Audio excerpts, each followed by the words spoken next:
more alert, more positive. I now say yes, where I might have said perhaps or maybe no. I'm doing more things quicker. This works. It's just a matter of a little bit of self-control and giving it a try. And I tell you what, it works. Good on you, Jock. Thanks for sharing the story. Talking to complete strangers while charging up my electric car. It's a fantastic, complete cross-section of demographics. Interesting. I love it. Wow. All right, now to this, very briefly here, I want to talk about this, talking energy now, and some interesting comments over the weekend from Nationals West Coast-based West Coast MP Maureen Pugh. Oh dear, here we go. Ms Pugh was alongside, well, listen now, she was alongside National Leader Simon Bridges at the 4,000-strong gathering in Greymouth over the weekend, where many residents voiced their concerns about a raft of legislation aimed at restricting mining and farming. Afterwards, Ms Pugh was asked on Twitter whether the best course of action might be developing more sustainable tourism options rather than continuing to mine coal, to which she replied, quote, "We have another 1,000 years of reserves, so we'll have to come up with an alternative plan by then." Round the panel, what do you make of it, Lizzie? I can't even. I'm going to be all millennial on this. I can't even with that statement. I mean, has she not seen Australia? It's literally burning. I just think it's mad. I absolutely understand and agree with the concerns of the West Coast. Yes, because you don't have to live in a small community. No, totally. And where you felt being besieged by a central voice. And people need a job, and they need jobs. An income, and they need a decent living. I completely agree, 100%. But sticking to mining and to some degree, unsustainable farming is not the way to ensure a livelihood in years to come, because we just simply cannot continue the way that we're going as a planet. So I would be arguing, actually, instead of Maureen Pugh's idea, I'd be saying, let's be retraining these people, let's be investing in sustainable technologies, let's be getting them, let's create the West Coast as that's great in theory, but realistic. People have got mortgages to pay next week and next month. I wouldn't be going to these guys, national and government, and saying, oh great, we'll just keep mining. I'd be going to people who had the ideas to change these industries and move people into new industries. Jock Anderson. Well, first of all, if you live on the West Coast, you don't have particularly great weather. So I think the fact that there's 1,000 years of coal left to burn is going to be good news for old folk who need to keep warm, no matter where they live in New Zealand. I can understand some of the concerns that we do need to find other types of industries, but yes, when do you do it? What are they? And what do you do in the meantime? People still have to earn livings. They still have to pay their bills. And I think sometimes you just have to bite the bullet and put up with what might not be a particularly desirable situation. Why should the West Coast be ring-fenced from change? Everyone else has to do it. I think you have to look at the practicalities. It's all very well for people in Wellington who are on fat salaries, who are nice and comfortable, who can sit there and dictate to the rest of the country, thou shalt not do this or thou shalt do this. And we get this in South Canterbury, where they're trying to force farmers off their land by making them plant trees, for goodness sake. Well, how about Wellington invests in these other communities and helps people out, and we all move forward together? All right, we'll continue the conversation off there. Should do. Lizzie Marvley, Jock Anderson, fantastic. Thank you very much for being with me today. Thanks, Jock. Thanks a lot. Chapman. Checkpoint next, see you tomorrow, 3:45 sharp. Bye.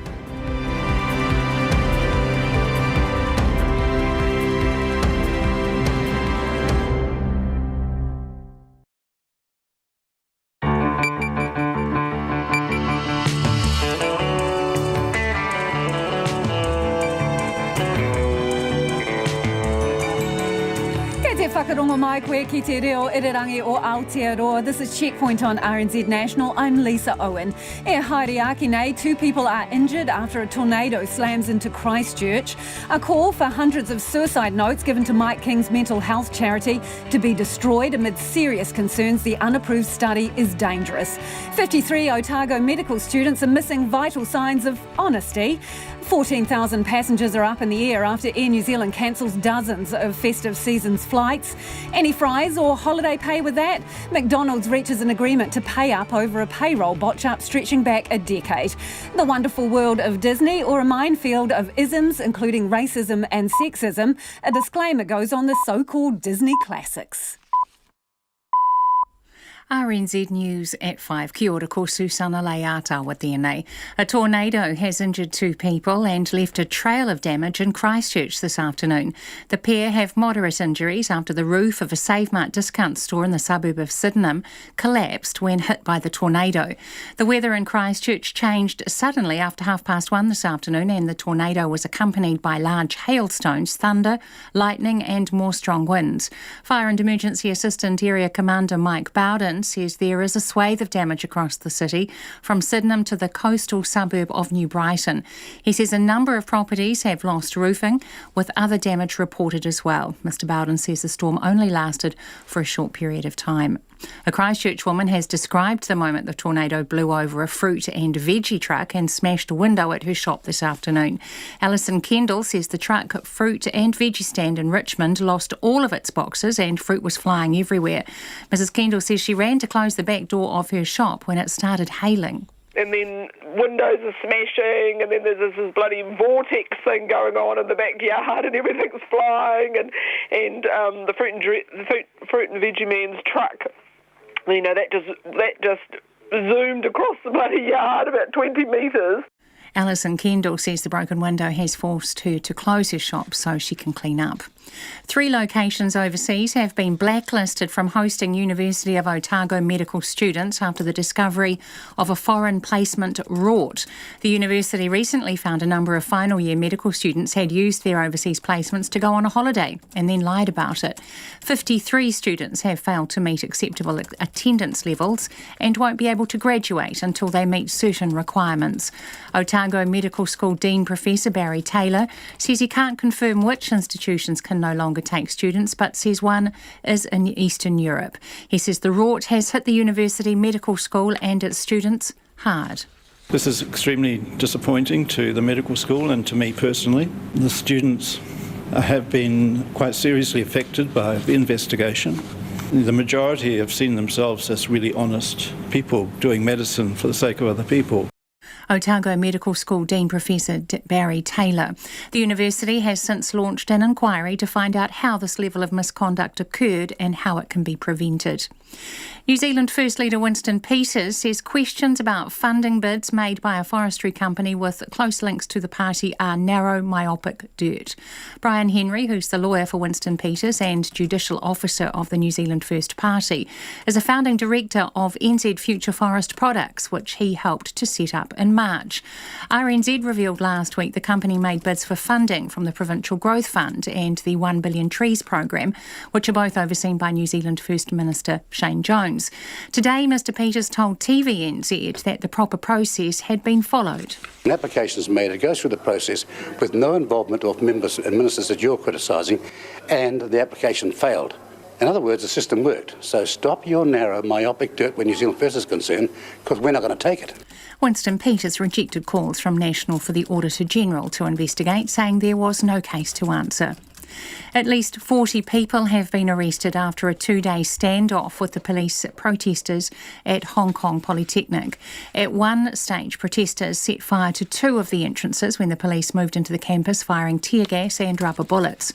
Police retreated but were met with petrol bombs, bricks and even bows and arrows. Robert Godden is a human rights campaigner who was at the university. Several hundred protesters came down the steps of the main campus buildings behind me here, and it looked like they were going to actually try and fight their way out. So there are police cordons all around here. They've kettled the entire area, and about 100 of them started to edge towards the police that way. Others fled down under the bridge where the battle took place last night, and some came past me here. After all that, we saw about 100 go back inside. The human rights campaigner Robert Godden talking to the BBC.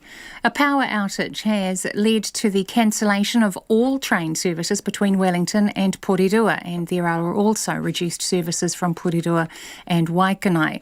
The outage occurred south of Takapu Road Station at 12:30 this afternoon, which is affecting the Kapiti line.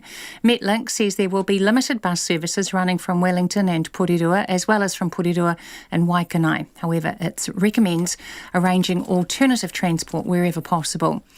Pouring rain in Auckland wasn't enough to deter royalists from seeing the Prince of Wales and Duchess of Cornwall today. Charles and Camilla's one-week tour of the country started with a wreath laying at the Mount Roskill War Memorial. One of the 200-strong crowd couldn't believe her luck. Best day of our life meeting Prince Charles, oh my God, and I just came in my pyjamas. OMG, this is too much. That's incredible. Tomorrow, Prince Charles will meet with both the Prime Minister Jacinda Ardern and the Leader of the Opposition, Simon Bridges. It's coming up to 5:05. A lucrative payday and cracking the top 10 of the world rankings has been the payoff for New Zealand tennis player Michael Venus at the ATP World Tour final in London. Venus and his partner, South African Raven Klaasen, were beaten in the doubles decider by the French pair of Pierre-Hugues Herbert and Nicolas Mahut. Venus has picked up $250,000 for his efforts and says despite the loss he can look back on a very successful year where he also made the semi-finals at Wimbledon. To not only make it and be here with the other top 8 teams to perform well here and be in the finals, it's a great indicator of the standard of tennis we're playing, and hopefully can keep this level up. Meanwhile, 21-year-old Greek player Stefanos Tsitsipas becomes the youngest winner of the men's singles at the season-ending tournament since Leighton Hewitt in 2001. Tsitsipas pockets nearly $4 million. New Zealand Rugby says the New Zealand women's development rugby side is unaffected by a suspected measles outbreak at a tournament they're taking part in Fiji. Australia A's match against Tonga in Lautoko was cancelled after a member of the Tongan team was reported to have suspected measles. The Black Ferns match against Fiji has gone ahead as planned. Nigel Cass of the New Zealand Rugby says they have been in contact with tournament organisers to make sure everyone is safe. And the Wallabies vice-captain Samu Kerevi has quashed reports he wants to play for Fiji at the next Rugby World Cup, saying his loyalty lies with Australia. That's the news.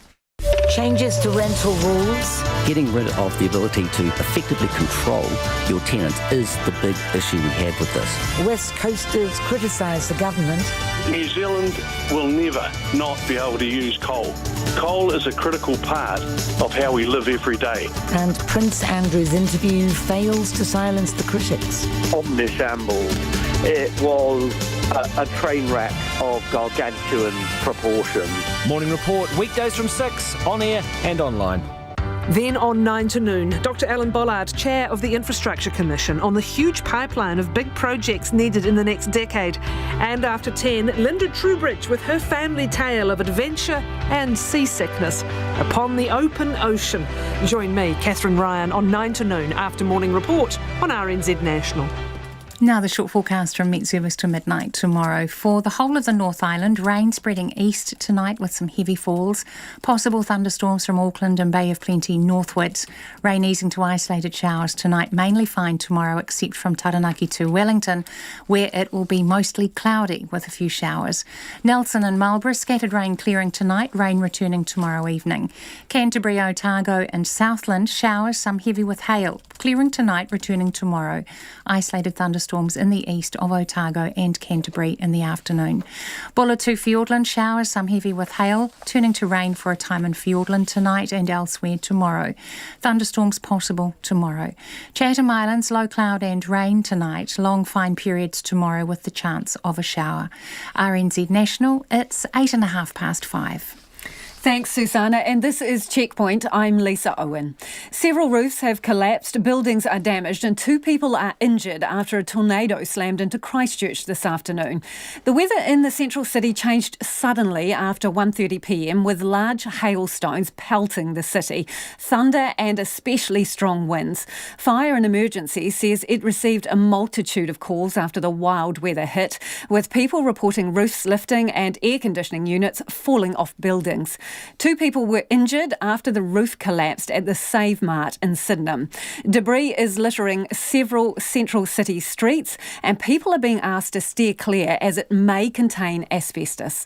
Our reporter Logan Church is in Christchurch and we'll speak to him shortly, but earlier today he headed out to speak to those hardest hit and filed this report.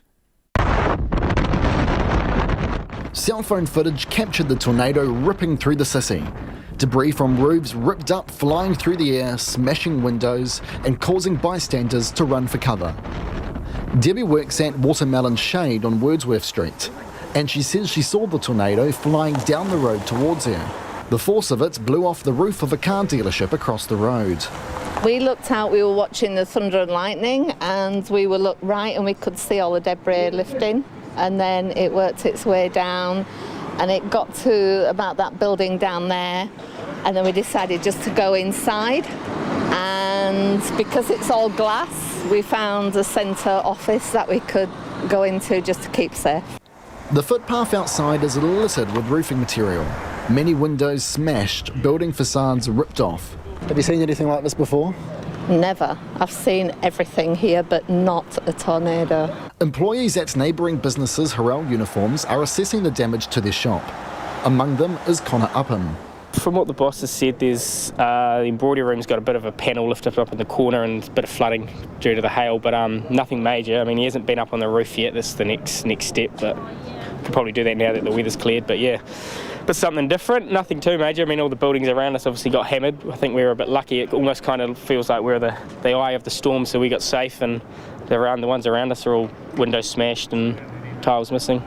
He says he has never seen anything like it before. The sky's very black with thunder lightning. Looked up to see a whole bunch of signage and debris just flying through the air.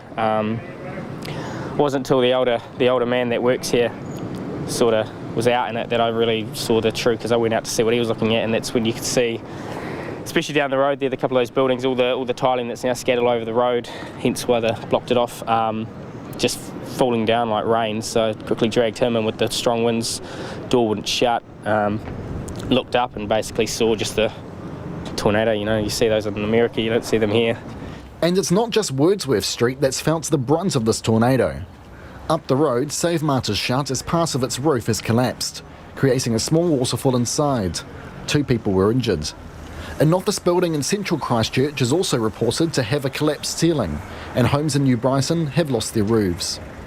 But Assistant Area Commander Mike Bowden is particularly worried about some of the dislodged roofing material, which is likely to contain asbestos. Please don't touch this stuff. This old kind of roofing can contain up to 15% of asbestos, and particularly when it dries out. This is not stuff for people to go and pick up or touch or take home. Fire and Emergency says the Christchurch City Council will be clearing the streets of contaminated roofing material, and cordons will be in place for several hours.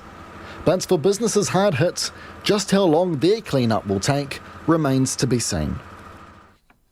And Logan Church joins us now from Wordsworth Street in Sydenham via Live View. Logan, what's the weather like now? Hi Lisa, well, as quickly as the hail and tornado came in, it left almost just as quickly, leaving residents here on Wordsworth Street and business owners completely in shock as to how fast and how destructive this tornado was. Behind me at the moment, workers are on top of a building which roof has partially collapsed. A lot of that roof ended up on the road here. Now, much of that has gone, which will be much to the relief of the fire service. Earlier today, their big concern was that some of this roofing material, which is scattered over several streets in this area, had about 15% asbestos in it. A lot of that has been cleared up, although some remains, so they're suggesting that people do take either safety precautions or just stay away from this area. But as the hours have sort of gone this afternoon, many businesses are really trying to get their heads around what's happened. We've seen business owners boarding up their windows, nailing down doors, really just figuring out what on earth went on. Yeah, so Logan, for obviously those of us who don't live there, this sounds like it was just an intense, short, sharp hit of this weather. Was that the case?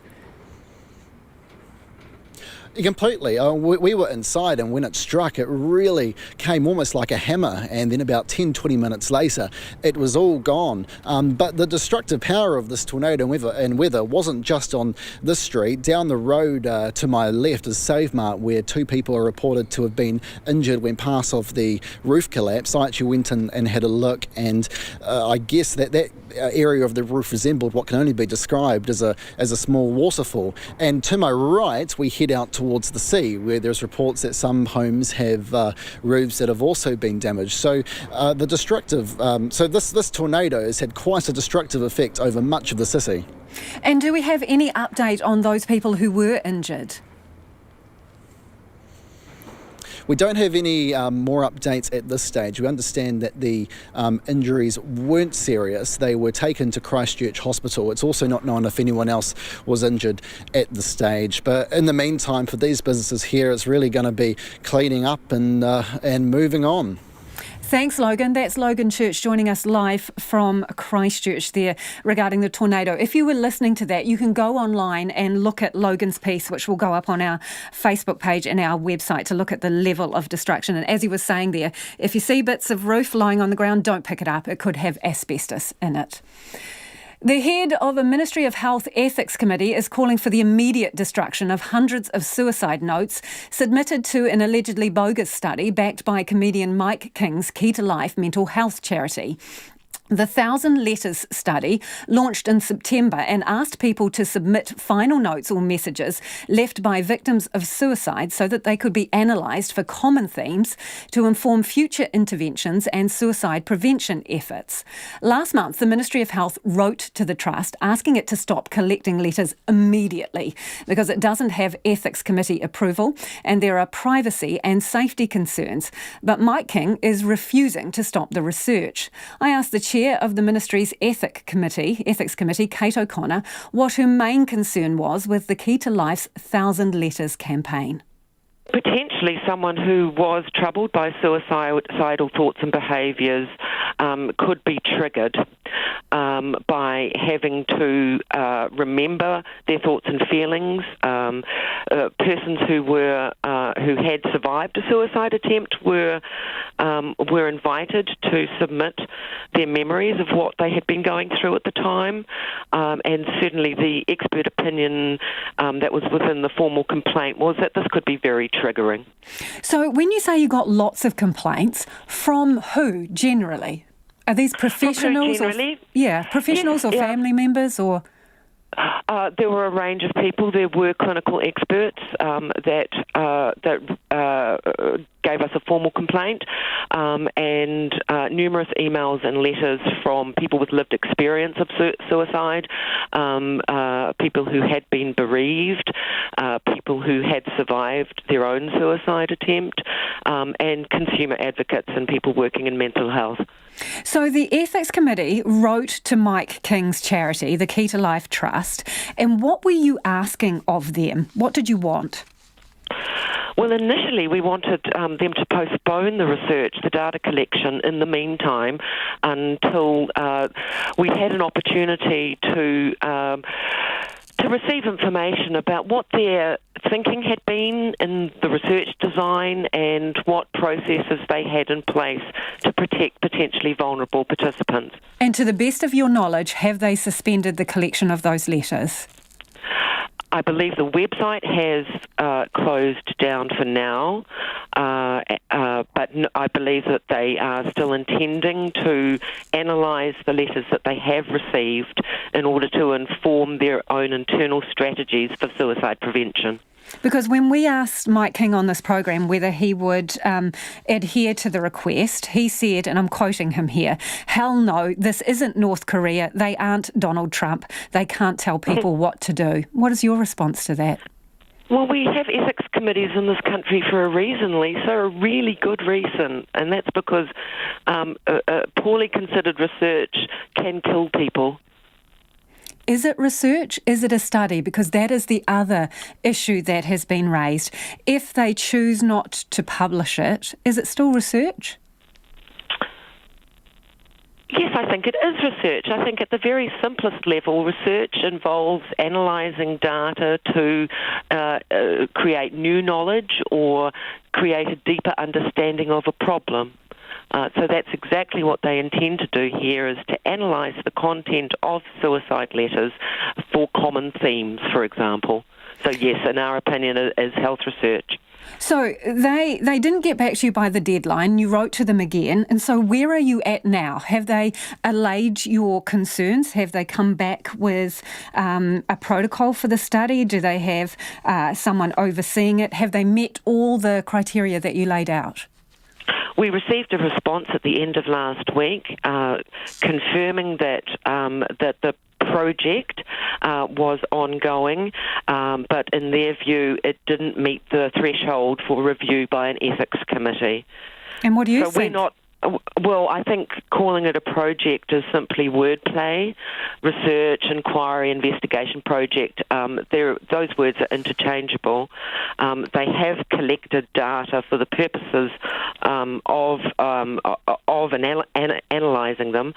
So no, our concerns are not allayed, and we'll be passing our decision that there appears to be health research ongoing without ethics approval onto responsible authorities such as the Health and Disability Commissioner and the Office of the Privacy Commissioner. Do you think this is dangerous, what they're doing, as it is now? I absolutely do. Yes, I absolutely do. I think they're very vulnerable people. They have also told us that they're keeping these letters under lock and key, to use their words. Is that sufficient in terms of security? It would be the barest minimum. So what should happen with these letters that have been turned over? Well, I think they represent research data that has been collected without approval or a properly informed consent, and as such, I believe they should be destroyed. You think they should be destroyed? Well, it's data that was collected unethically. So to use it for a purpose, and we're not saying that there isn't value in these letters. We're saying that the context under which the data was collected appears to be poorly considered. So are these letters in the wrong hands?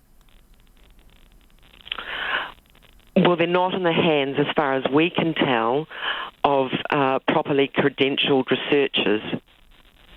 Some of the people at the Trust are qualified medical specialists.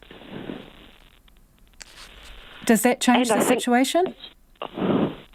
Well, I think their first duty is to do no harm, and I'm not sure that that they have thoroughly allayed many people's concerns that this research won't do tremendous harm. And that's something they do need to think about, I think. So you are referring this matter, you say, to professional bodies. Does that then mean that potentially medical professionals who are involved in this are jeopardising their credentials?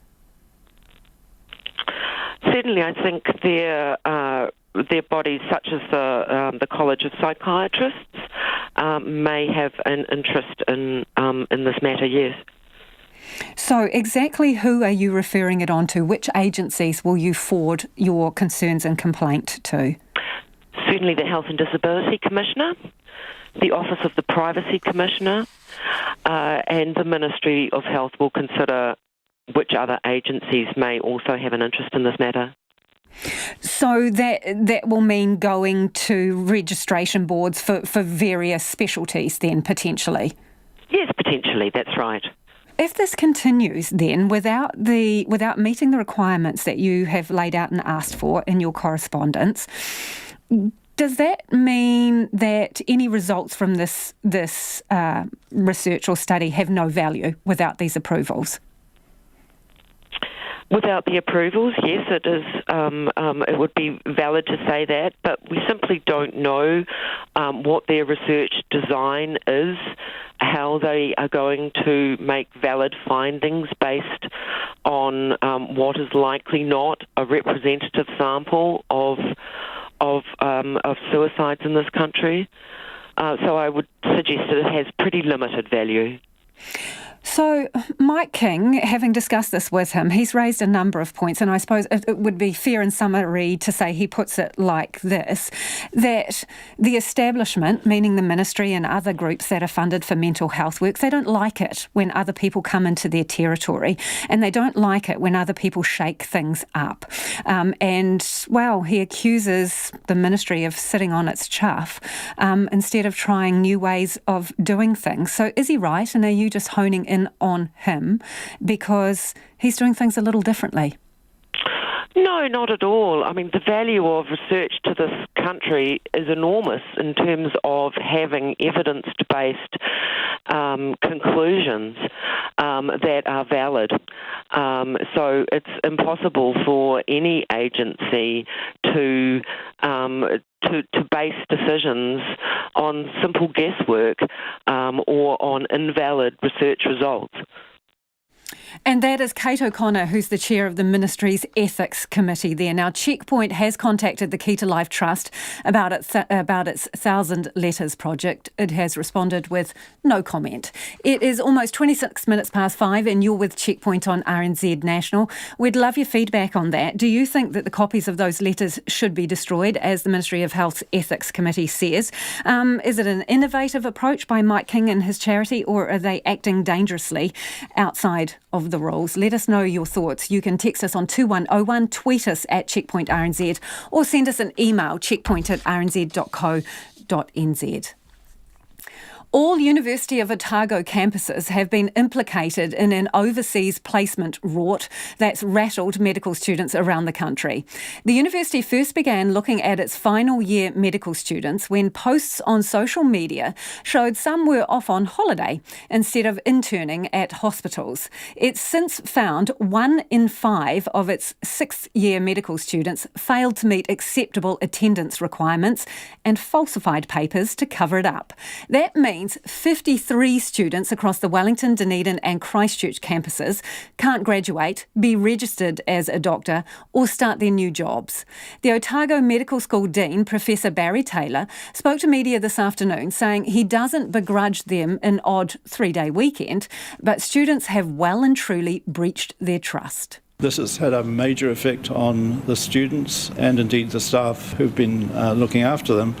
I think it's actually a wake-up call to the whole profession and indeed other professions where similar sort of things are likely to happen. But I think there will be a lot of people reflecting quite carefully about this. I think the key issue for me has been the signing of a false declaration. And there will be consequences. Students will have to pay back any government funding used, write a self-reflective essay, and make up for time lost through community service or research.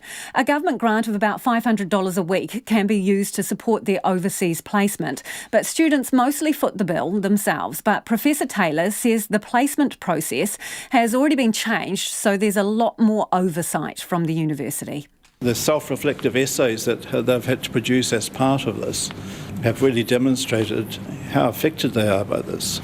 And indeed, it's no way to start your professional career. Starting with a referral to the Medical Council of New Zealand to say this person has declared a dishonest piece of work is really a very bad way to start. And they realise this. Many of them are heartbroken. Students will be eligible to have their cases reconsidered by the end of the week.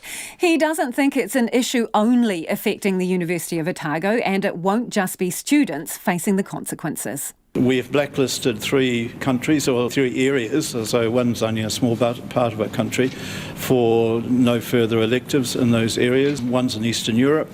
We have not actually had a communication with those hospitals or universities, so reluctant to give any names about these places at this stage until the fuller investigation occurs. If the Fitness to Practice Committee refer the students to the Medical Council, Professor Taylor says it will be a permanent blemish on their record before they've even started their career. But it doesn't rule them out of becoming doctors. Students will be allowed to go to their orientation week for the different DHBs this week.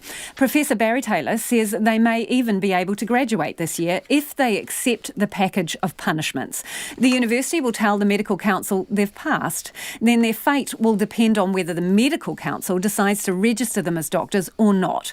But Professor Taylor is confident the students involved will do a good job if they're given a chance. I think these students will go forward and be more trustworthy than the rest of them because they've had such a difficult, traumatic last 2 or 3 months during the investigation. The university has since launched an inquiry to find out how this level of misconduct occurred and how it can be prevented. He says it could also look at previous years and see if it reaches beyond the medical school. Professor Barry Taylor says the placement rort appears to only have started a couple of years ago. The Medical Council has sent a statement this afternoon saying professionalism and trust are paramount to medical practice and have been damaged. The Chief Executive, Joan Simeon, says she'll consider setting stronger supervision in the wake of the rort. She says the council has to ensure all doctors are fit to practice and the public have confidence in their ethical standards. I'm keen to hear what you think about that. So a package of punishments really handed out there, a self-reflective essay, pay back the money you spent from the government and make up the time lost on the research. Does that go far enough? Text us on 2101 or tweet us at Checkpoint RNZ. Travel agents are bracing for phone calls after Air New Zealand cancelled flights affecting 14,000 people over its engine troubles. The national carrier says it's cancelled dozens of flights in December and January between Auckland and Sydney, as well as 3 months' worth of flights from Christchurch to Perth. Hamish Cardwell reports. It's the last thing any holidaymaker wants to hear. Just 5 weeks out from Christmas, and Air New Zealand announced today it's slashing flights in December and January because of an international maintenance backlog for its problem-plagued Rolls-Royce engines. Air New Zealand didn't respond to RNZ's requests for an interview. But in a video clip, Doug Grant from the national carrier says they thought the engine issues would be fixed by Christmas, but they're still in the queue at Rolls-Royce repair shop. So we are having to make some changes to our schedule to minimise the overall impact. Now, we don't underestimate for a second that can be disruptive for some people, and we're doing what we can to lessen that.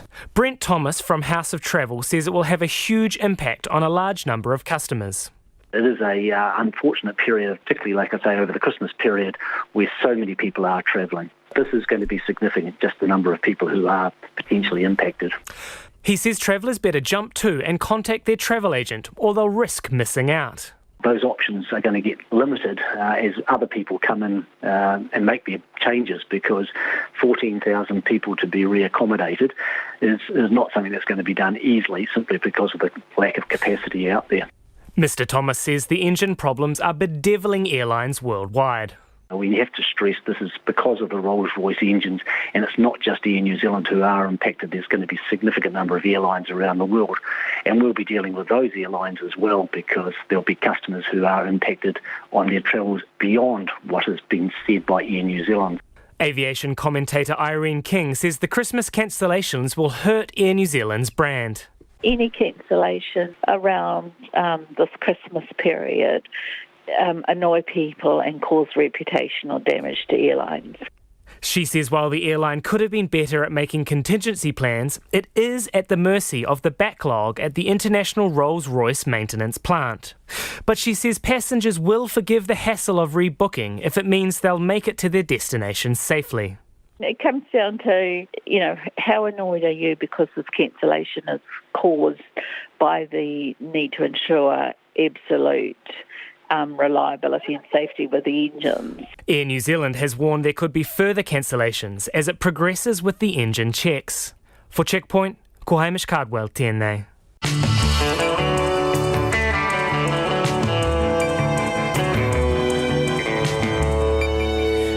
Up on Checkpoint on RNZ National, royal fans turn out to meet the Prince of Wales and Duchess of Cornwall on their whirlwind tour.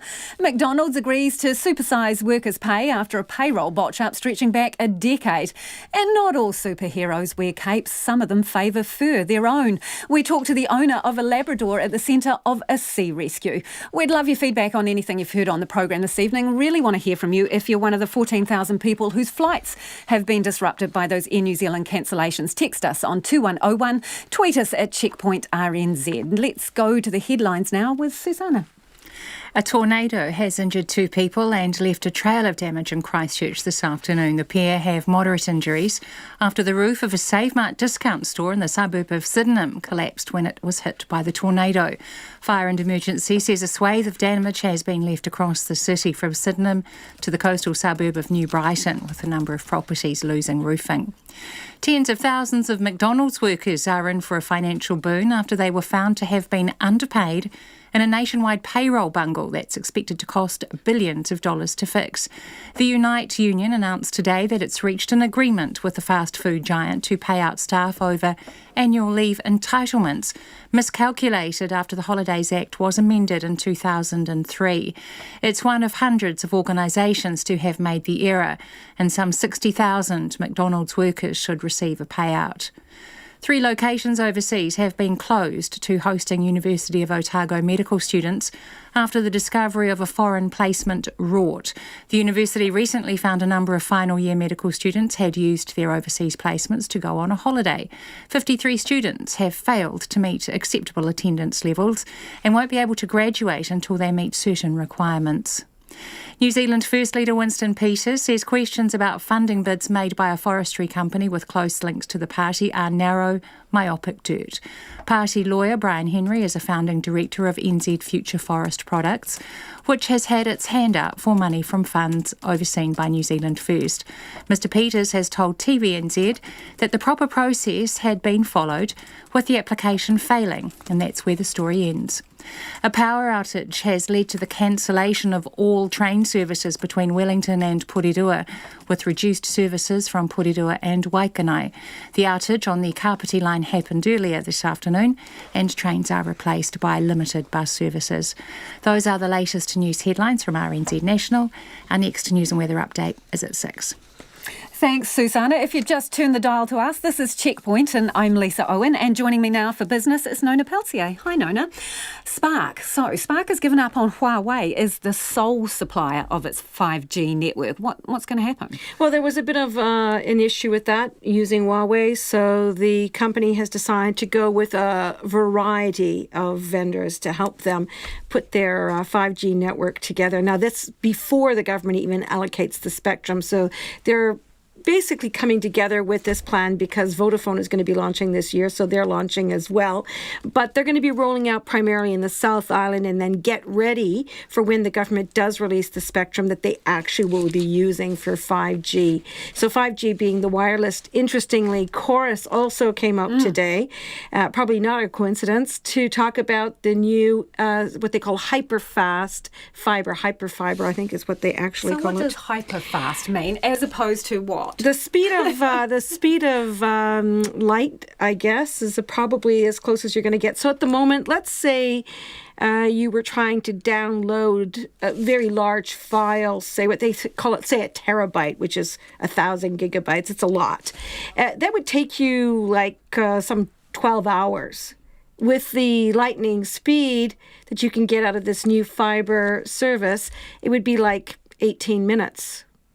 That's how much faster. And I wonder how much more costly that would be. Well, the cost has not been disclosed yet. It's going to be wholesale pricing, of course, and then retailers will be able to charge whatever they like. But you think about it, so they did a calculation, and they said for like some of these very large companies that, make movies and those kinds of very creative services, they could save like 59 hours a year of not waiting for, so saving that much time. It's a lot of time if you think about it. It's a whole... And time has a price too. Everything has a price. And speed is, so very fast. And of course, 5G being with the mix between the two, so fiber and then 5G. Hey, it's a marriage made in like light. I'm not sure. Shall we move to services? Services sector. Speaking of pace, services sector has picked up pace. So what numbers do you have for us? Some pretty good ones, actually. So the Performance of Services Index, which is the other side of the manufacturing, really perked up. We had reasonably strong manufacturing, you might recall, last week. This week, we've got the services sector up 54.4. That's higher than historic average, so that's pretty good. And it's been driven up by a sharp rise in new orders, which is important, and growth in the activity and sales, big numbers there. So that's given, these are actual activity numbers. This is not sentiment. So this has given the economy a bit of maybe things aren't as bad as people seem leading into Christmas, and this could be quite good news for the economy. Maybe people are really spending like the Reserve Bank wants them to. Interesting. Okay, so should we go for a mid-paced whip around rather than a super fast one through the markets? What have you got for us? Okay. Well, Air New Zealand, of course, their share price fell, not surprisingly, by 1%, 3 cents down to $2.67.5.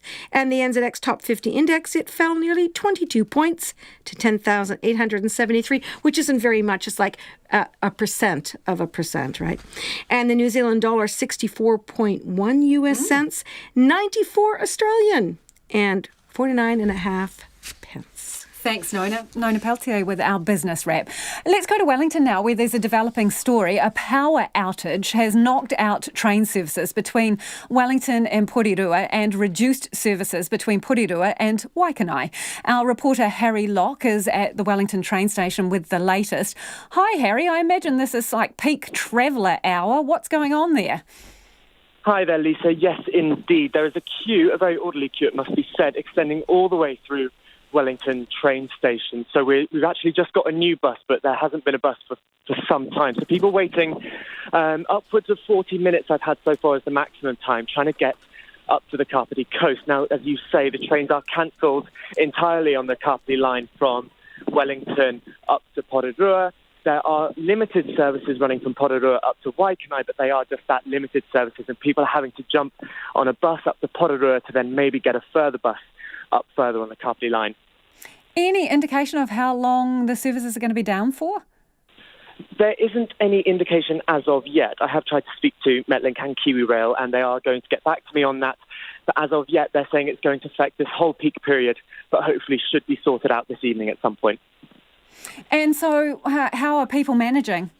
Bit grumpy? I mean, people are a bit grumpy, but people are actually quite satisfied with the order this time. Someone said that normally it's just a kind of a case of rush to the buses and elbow your way to the front, but this time people are waiting and seem to be in fairly good spirits.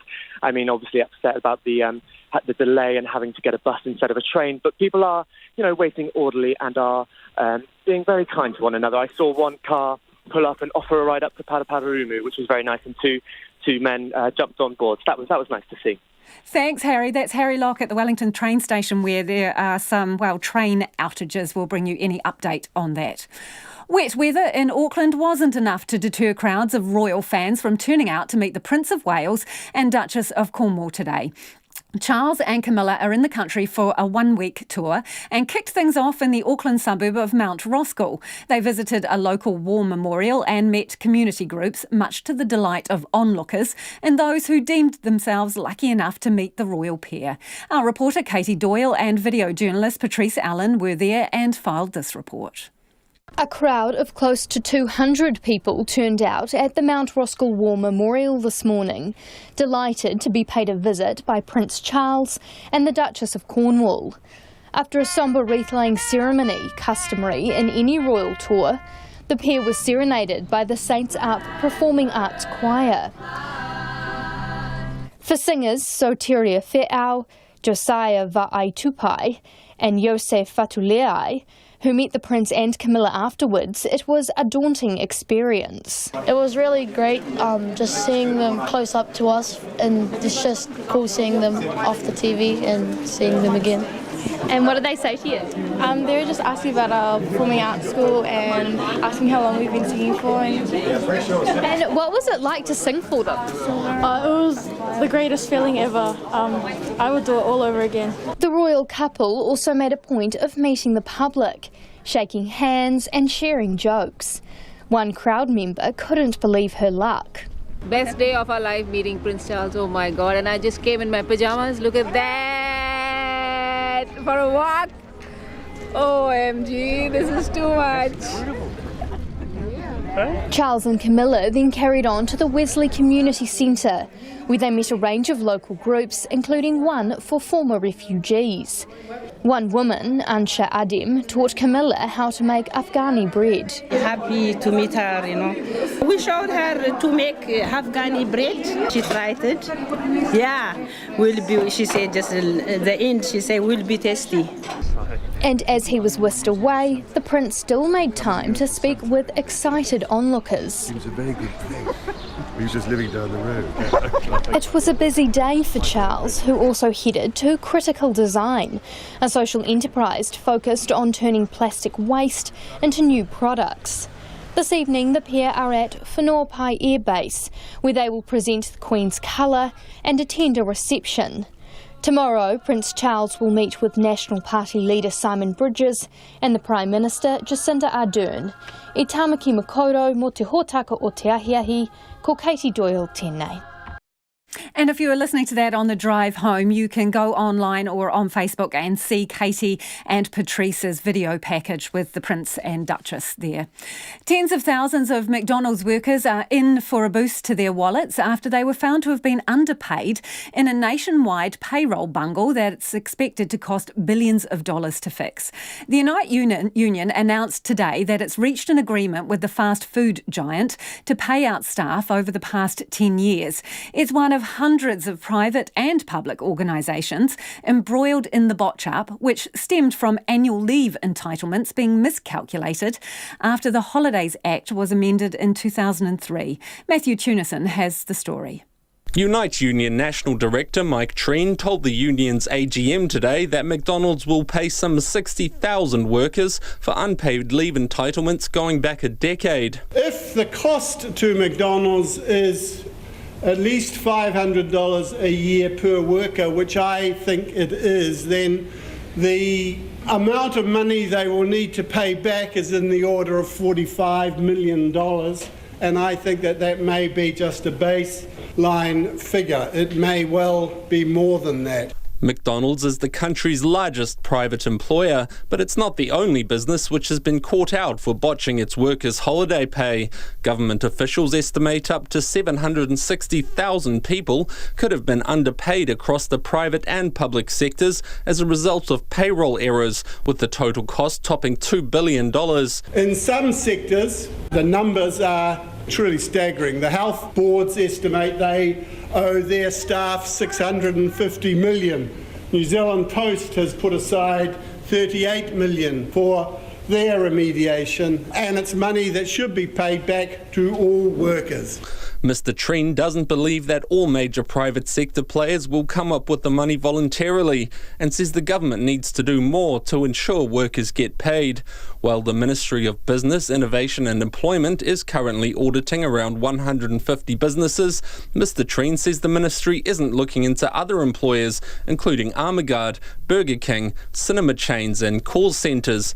Labour Inspectorate National Manager Stu Lumsden says that as of June the 30th, 155 of the country's largest employers were being audited. 84 of those employers have paid $90.4 million to 116,000 employees. When we've looked at these, we've found all employers have pretty much had a problem with their Holidays Act calculations, and we're encouraging all employers to have a look at their systems and pursue remediation for their staff. McDonald's Grey Lynn employee Ronald Clayton hopes he'll be getting a welcome bonus to his $18.55 an hour pay packet. You kind of just assume that McDonald's, being such a big company, would kind of be experienced with stuff like this, and that it's something that they just kind of automatically sort out and do it right. It's something that we're entitled to. It should have been something that they do automatically. A statement from McDonald's says it's signed an agreement with the ministry regarding annual leave remediation and has spent tens of thousands of hours on the hugely complex project in order to ensure its calculations are correct. With the agreement in place, it can now begin doing calculations for individual employees. For Checkpoint, call Matthew Tunison, tēnei. The lawyer of a man jailed for 21 months for distributing the video of the Christchurch Mosque shooting says his client's actions don't warrant a jail sentence. Philip Arps is appealing against his sentence for a second time. Jonathan Mitchell was in court. Philip Arps owns a Christchurch business that uses neo-Nazi imagery. The 44-year-old sent a copy of the mosque footage to about 30 people soon after the massacre on March the 15th. And in April pleaded guilty to 2 charges of distributing objectionable material.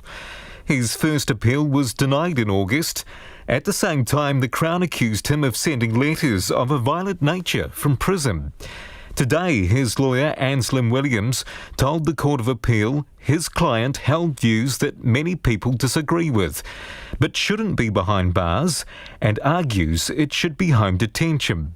Mr. Arps is a person who holds a number of views which aren't necessarily popular, and he's reasonably outspoken in relation to those views, and so he's someone who has come to the attention of the authorities and to the attention of the media on a number of occasions. Mr. Williams said his client had an interest in the video, but denied he was glorifying the actions of the gunman. That may be a distasteful approach, but I don't know that it goes as far, or that we can take it as far as him glorifying what it is that occurred. Anselm Williams says his client accepts he crossed a line, but took steps not to share the video further. The decision to not distribute it any further once he heard that that was something that would be illegal. That, in my submission, is an important factor in this case. However, acting for the Crown, Fergus Sinclair argued the prison term was an appropriate sentence because there was a risk of reoffending. The appellant's attitude meant that more was needed to achieve the objectives of denunciation and deterrence, and similar offending over the internet would be hard to detect or curb if the sentence was served at home. Justices Collins, Brewer and Kendall have reserved their decision and are expected to release it in the coming weeks. For Checkpoint, Court Jonathan Mitchell, Tēnei. It's about 10 to 6 and you're listening to Checkpoint on RNZ National.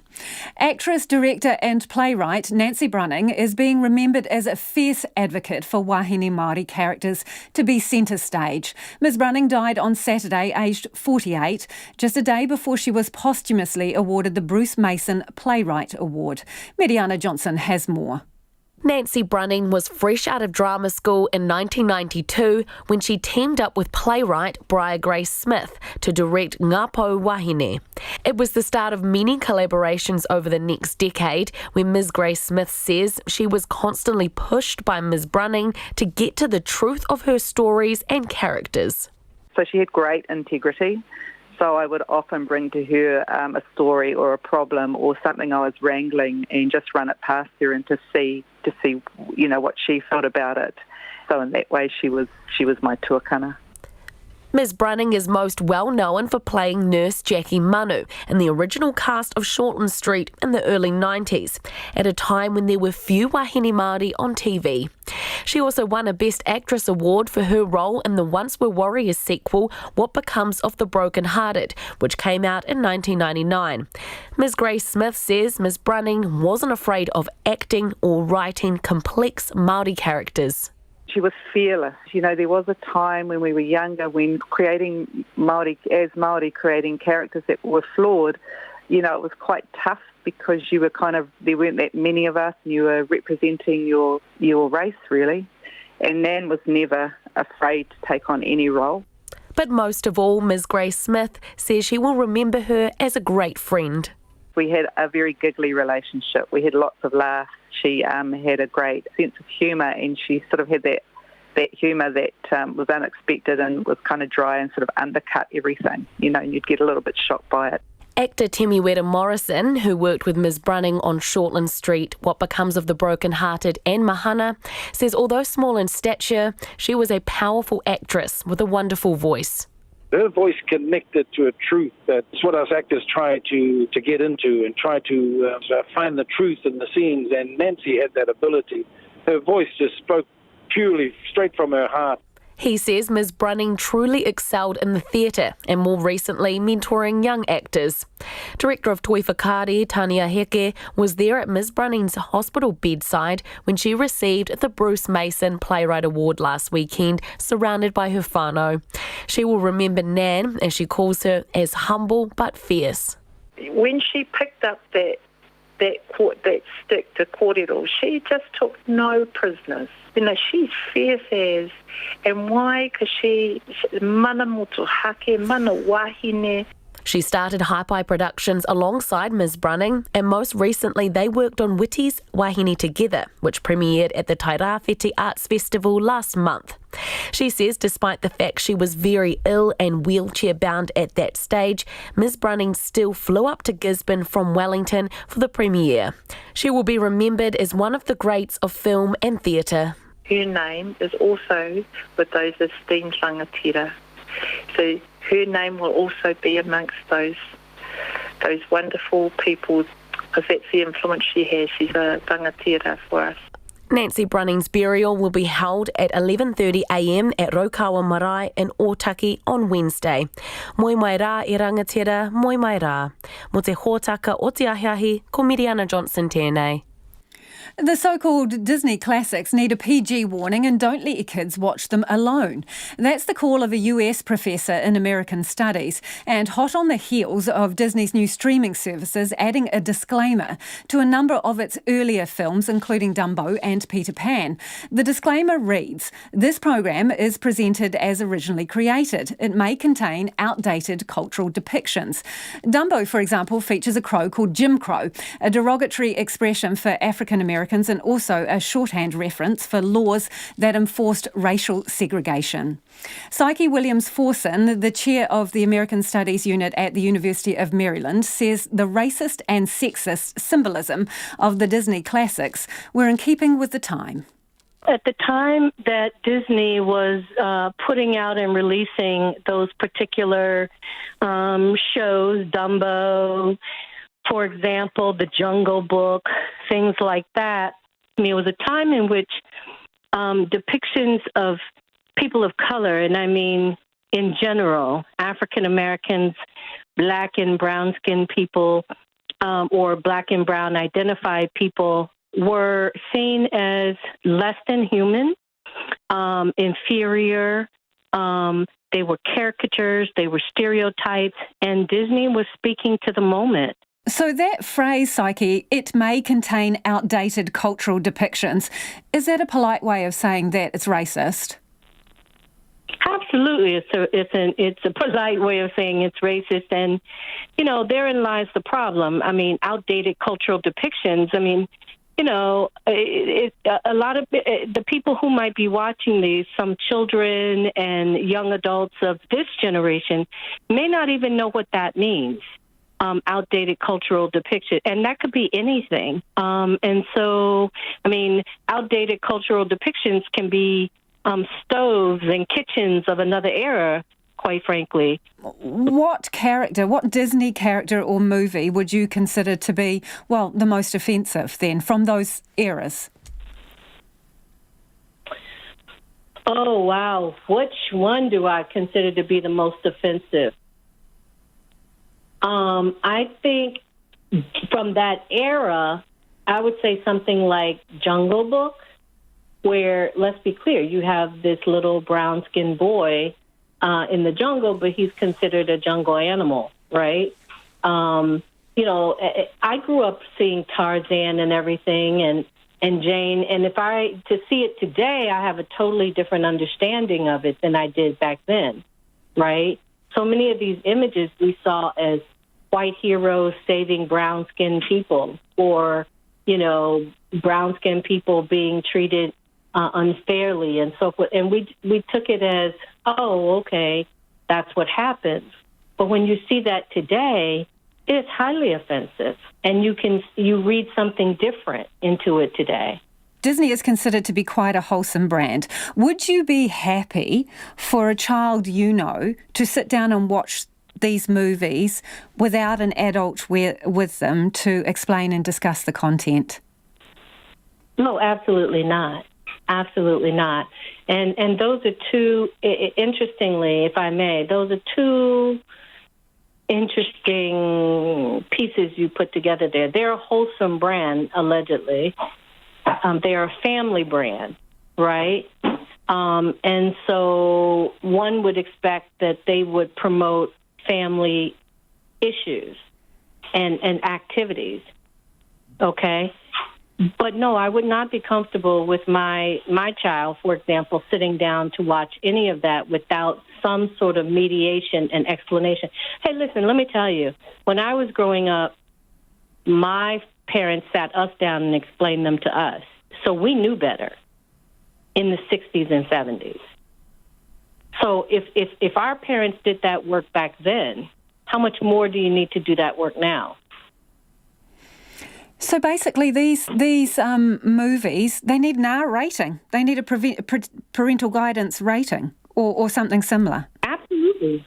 Absolutely. They need some sort of PG-13, just like any other show today that may have profanity or sexuality or things like that you want your children to be careful about seeing. You need that same kind of energy, around these images because they're as insidious and as problematic. We've obviously talked a lot about racism here, but obviously there are other issues like it's always the blonde princess that gets the guy, not the girl with the brunette hair who's working in the kitchen. And it's always the girl who has to get the guy, right? As if women are unable to function without the savior. They talk about creating an illusion and creating, this kind of magical experience. Well, for whom is it magical? And that's Psyche Williams-Forson there talking about the so-called Disney classics. Let me know what you think on that on 2101 or tweet us at Checkpoint RNZ.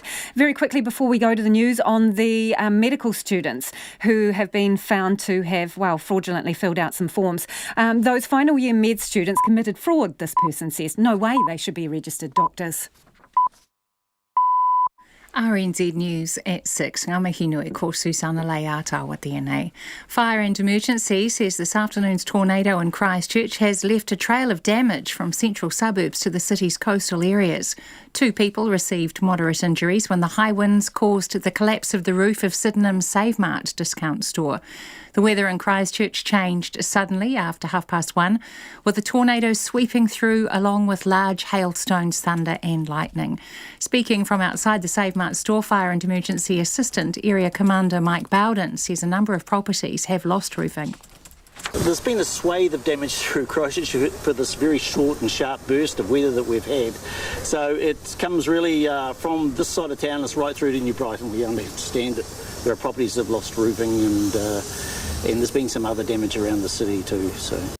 Mike Bowden says the storm burst only lasted for a short period of time. The Dean of the Otago Medical School says an overseas placement route appears only to have been taking place for the past 3 years. The university recently found some final year medical students had used their overseas placements to go on holiday. 53 students have failed to meet acceptable attendance levels and won't graduate until they meet certain requirements. The university has launched an inquiry to find out how the misconduct occurred. Otago Medical School Dean Barry Taylor says 3 international locations have been blacklisted from hosting medical students again, including one in Eastern Europe. I think it evolved probably rapidly in one centre, and a group of students who said, let's go to this particular centre. It's easy to get there. They accept students very easily. There's no payment required at this centre to actually go. It was quick, it was easy, and it became rapidly known that they were pretty slack about insisting that you stay. Professor Barry Taylor.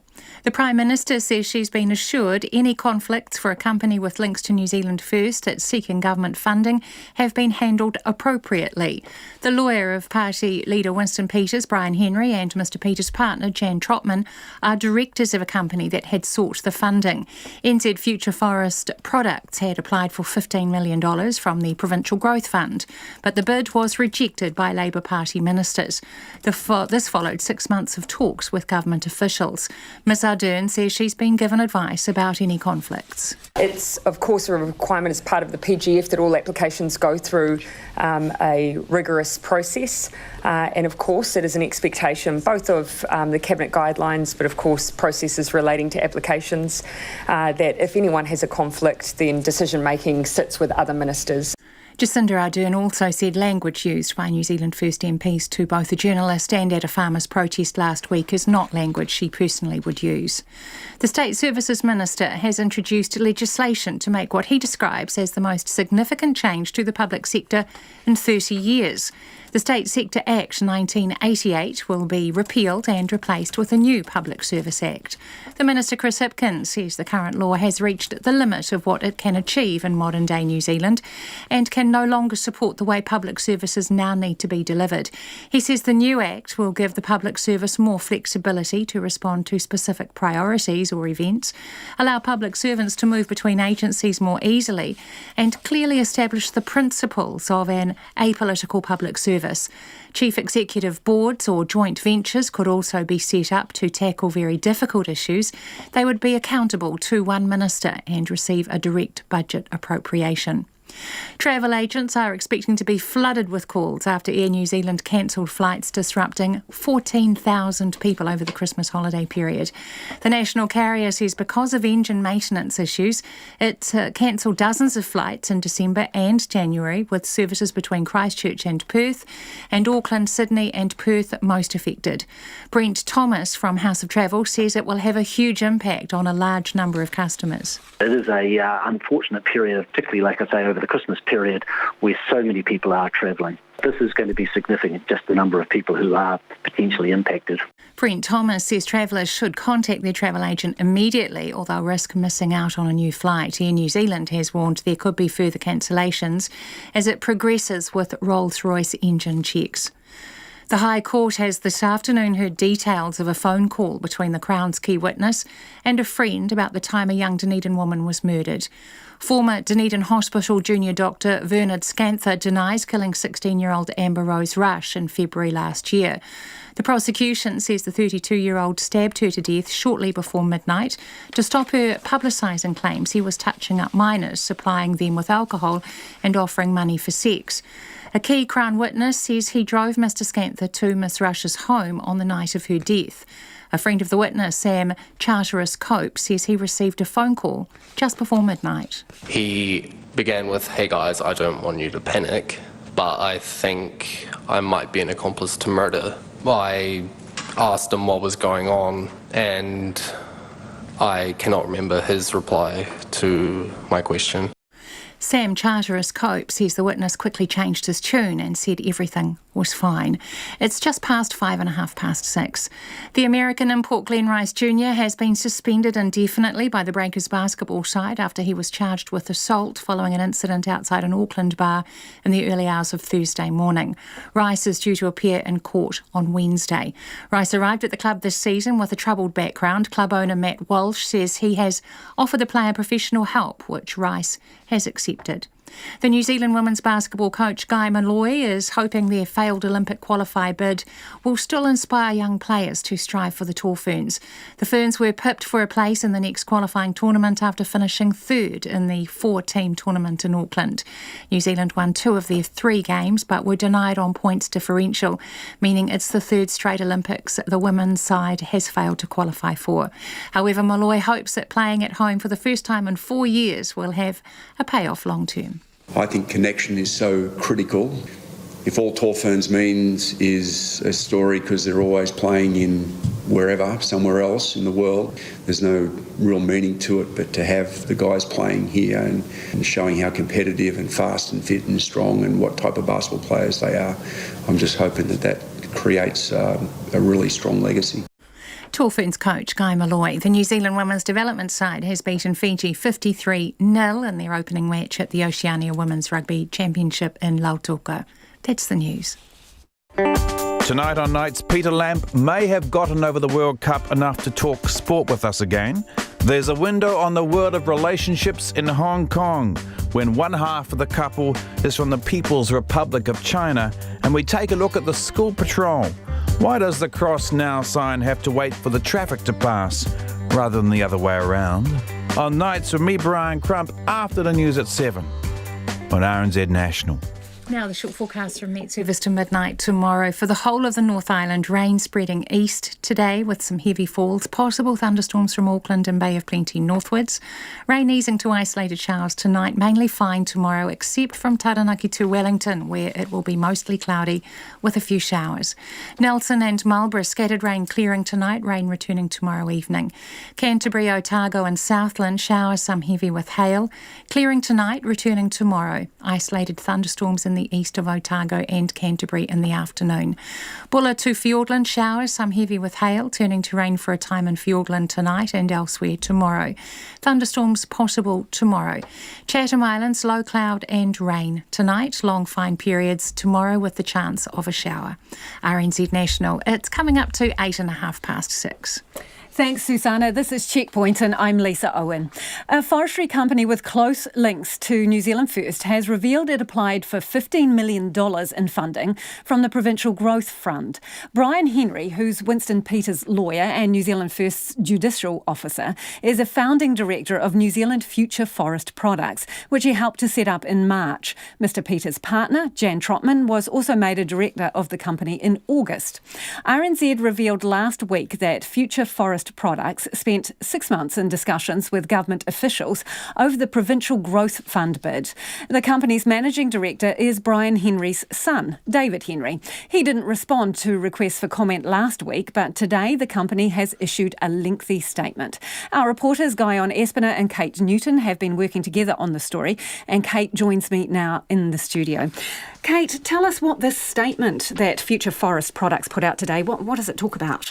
Well, look, Lisa, it's a lengthy statement. As you say, there's a lot in it about the history of the company and various acquisitions they've made, but the crucial information in here is that it confirms that the company made an application to the Provincial Growth Fund, as RNZ reported last week, and it lays out exactly what they were after. And what that was is a $15 million loan that the company wanted to carry out a feasibility study for a new timber processing operation they were looking at developing in Gisborne. And so that application was under discussion for about 6 months with officials. Various in-person meetings were held, email exchanges, video conferences and so on. But it was declined just over a week ago on November the 7th by 3 Labour ministers, and Shane Jones did excuse himself from that decision. He was at the rest of the meeting but left the room for that agenda item after seeking Cabinet Office advice on whether that presented a conflict of interest. Do we know which 3 ministers it was in the meeting? Yes, so the 3 ministers were Grant Robertson, David Parker and Phil Twyford. Interesting. And what about the process of applying for the loan? Given the company's connections with people, so deeply involved in the government, I mean, do they address that at all in their statement? Yeah, so they do.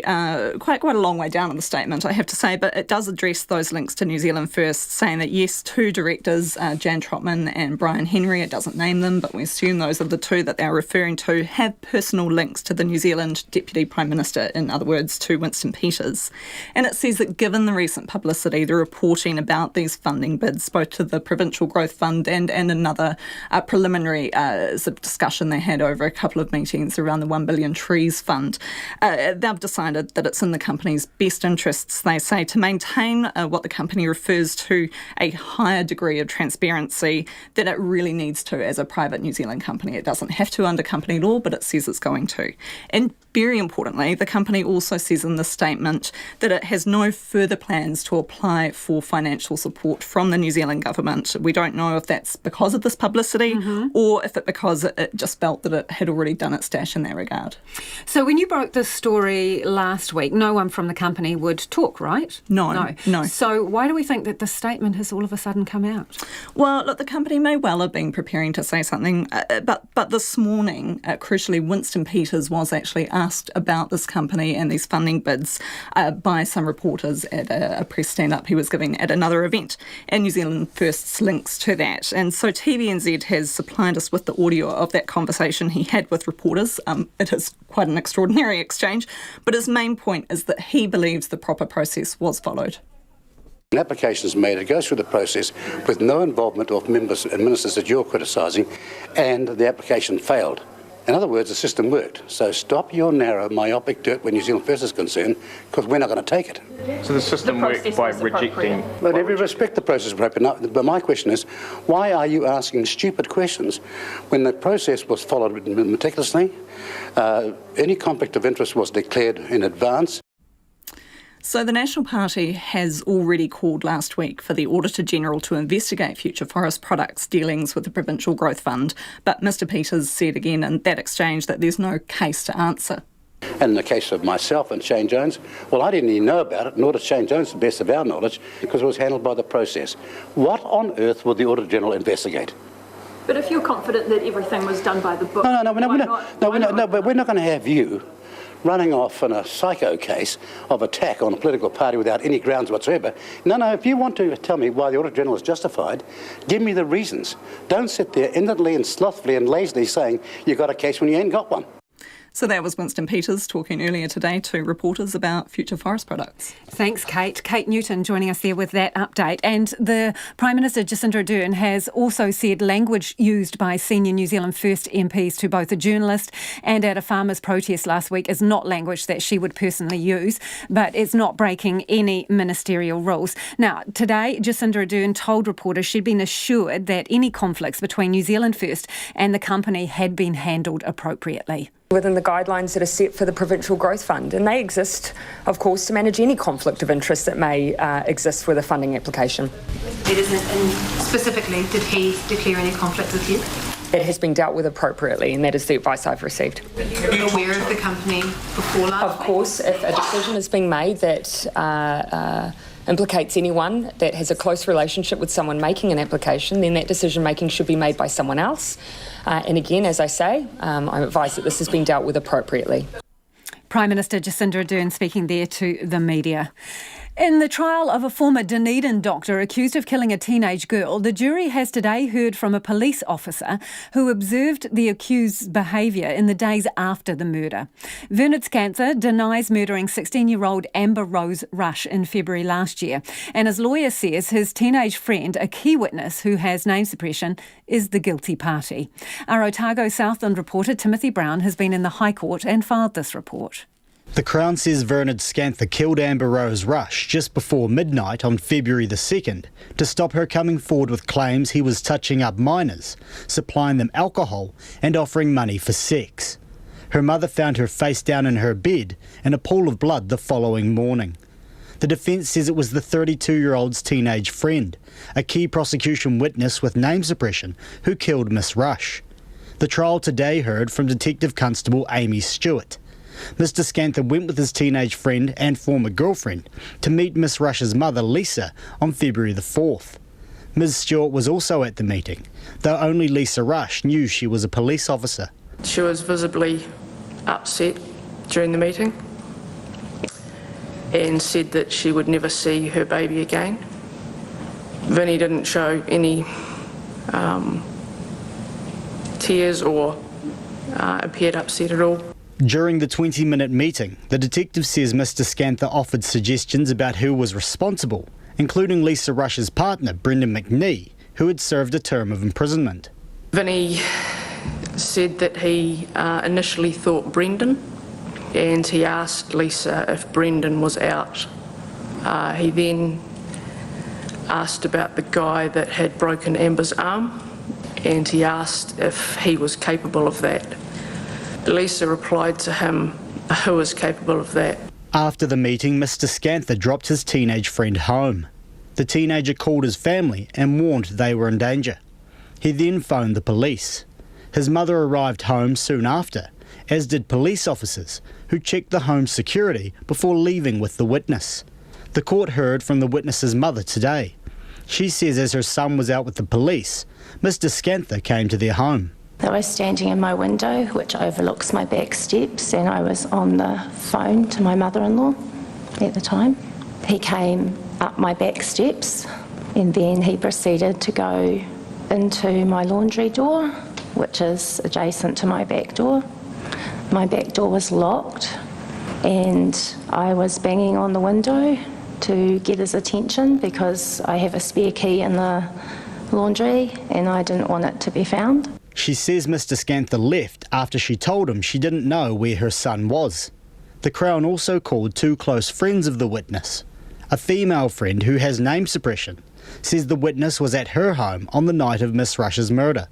She says she overheard a phone call between the witness and Mr. Scanther that night. They were talking about Amber and a post she had made on Instagram. I can't remember specifically what they were saying, but I remember that Vinnie sounded angry and quite stressed. The witness then left to meet Mr Scanther.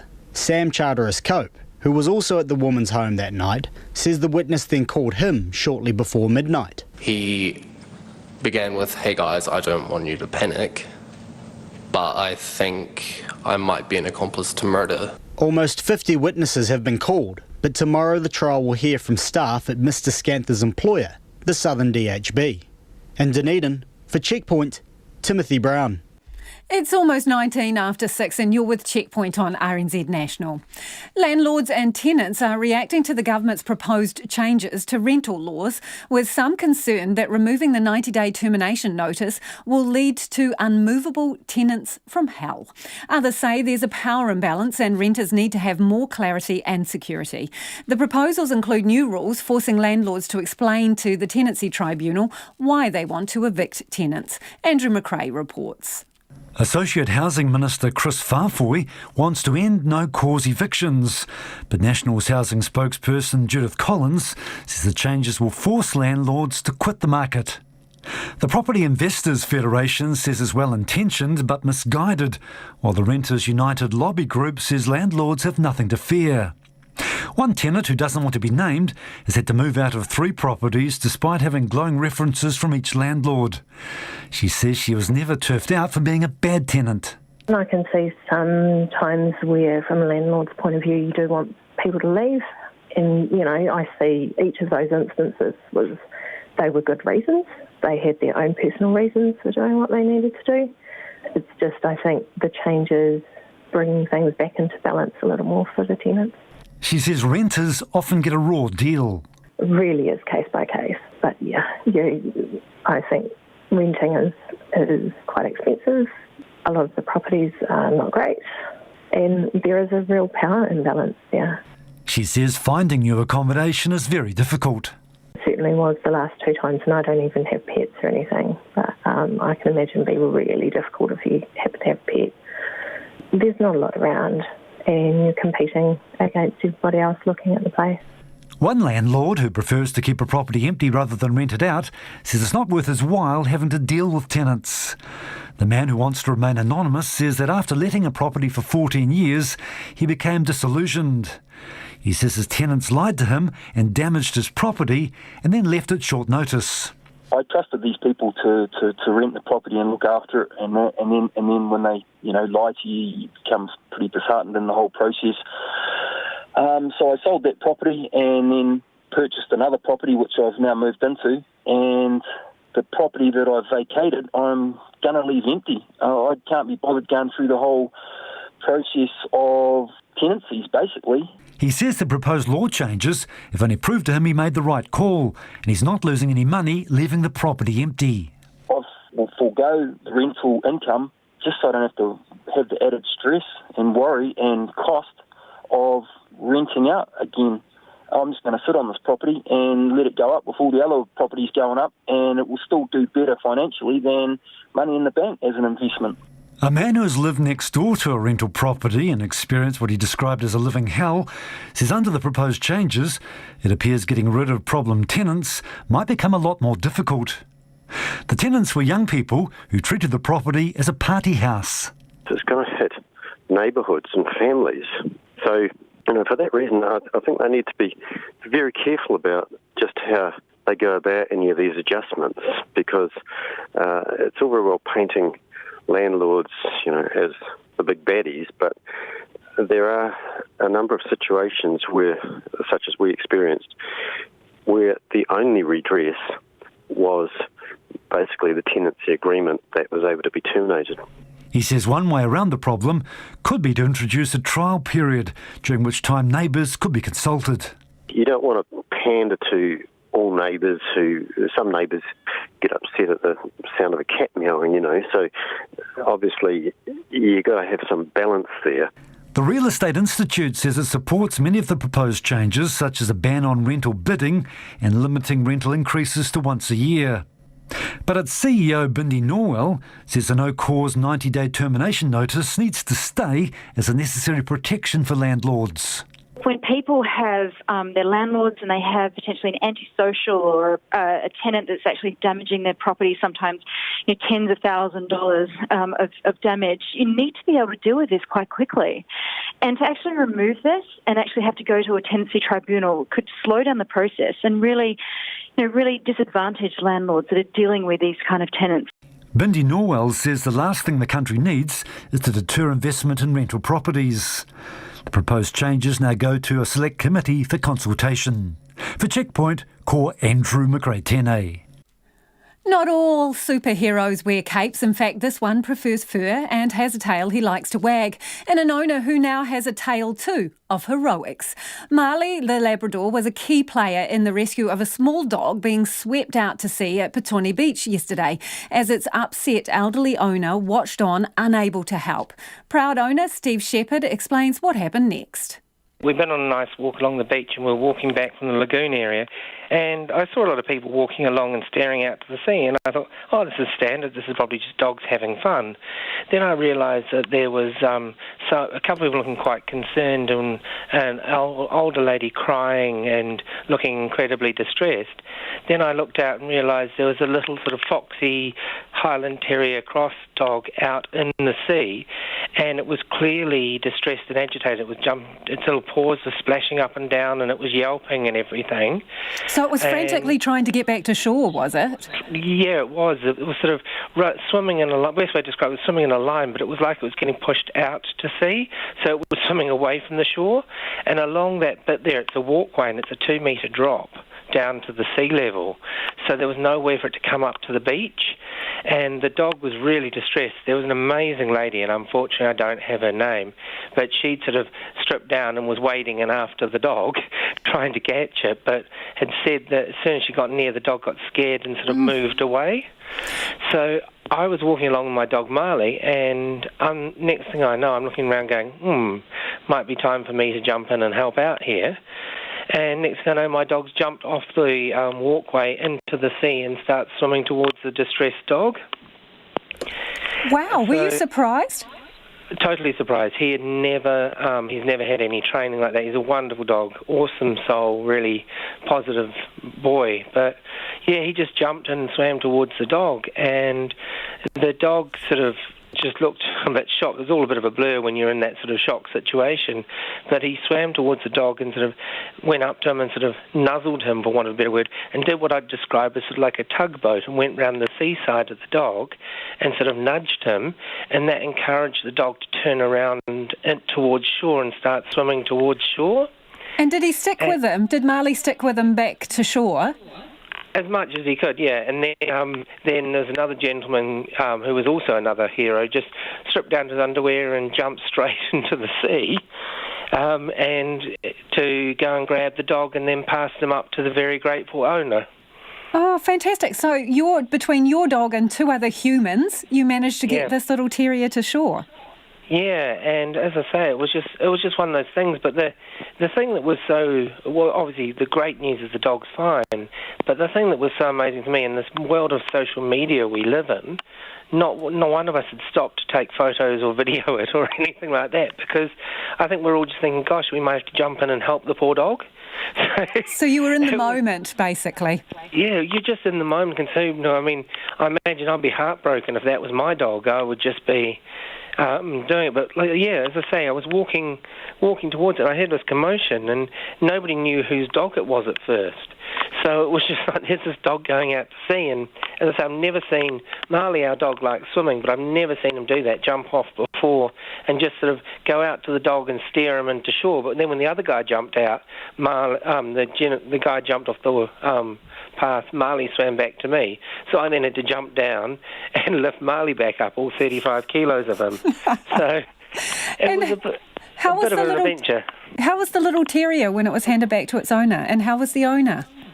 Owner was obviously very grateful, but quite distraught with it all. And then some lovely person went and got towels and things for people to dry off and everything. But yeah, I just think if you look at Petone Beach on Google Maps, there's the dog walking area to the left, but It was sort of to the right there, and there's no easy access back up to the beach. So I don't know. I can only imagine that what happened is he was swimming along the beach and just kept on getting swept along.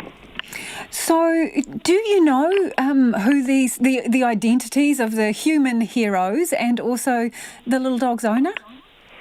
No, and that's the worst thing, because it was sort of just really the adrenaline kicked in and we realised that everyone was okay. We just went our own ways. It's just classic sort of low-key New Zealand behaviour, I think. Just, all right, situation solved, get back in the car because we were cold and wet, and went on about doing our own thing. So, no, I don't, but I mean, just huge respect for those two people. I mean, it wasn't... I should always say it was a beautiful day in Wellington every day is what I should say, but the sea wasn't exactly tropical, so for that lady to be paddling along behind and then the guy to dive in was just, it was really selfless act by them and our dog Marley, so it was just really nice. It shows you the sense of community we have and that there are real life heroes out there. So, Marley, did you give Marley a bit of a pat? Make Marley a superhero cape? Any treats? He was quite spoiled. He came home and he was just really tired after his big swim. So he sort of sat curled up on his blanket, but he had some steak for dinner and had a few treats during the day. And once I lifted him out of the water, a couple of people who were looking, they had some treats for their dogs that they were walking, and they gave him some treats. So he really enjoyed that. I think, to be honest, he didn't really know what all the fuss was about. Top shelf, eh? Steak, Steve. Yeah, well... I was like, yeah, he enjoyed that. I think he could get quite used to dining on steak. That's Steve Shepherd, owner of Marley. And if you were listening to that, you can check out the pictures of that beautiful dog online. They'll be on our Facebook page. A few of you getting in touch about Disney. This person says, my white parents in the 1950s in England were contemptuous of Disney and also Enid Blyton because of their class snobbery and right-wing sentimentalism. It is a relief to see social attitudes shifting and that dominant white middle-class worldview being challenged. That's us for this evening. We're back tomorrow. RNZ News headlines at 6:30. Fire and Emergency says this afternoon's tornado in Christchurch has left a number of properties with damaged roofing. The Prime Minister says she's been assured any conflicts for a company linked to New Zealand First that's been after government funding have been handled appropriately. Travel agents are bracing for a flood of calls after Air New Zealand cancelled flights, disrupting 14,000 people over the Christmas holiday period because of aircraft mechanical issues. And 3 overseas locations won't be hosting any more University of Otago medical students on internships. Our next news is at 7. Take the pulse of the day's news every weeknight at 10. So we were very relieved when 3 weeks later we did have evidence that the usual number of British shearwaters were back at the colony. Live with local, national and international stories and a slice of creativity. And then the other idea brought to this track is a conversation between his two cats. And he said that his cats were really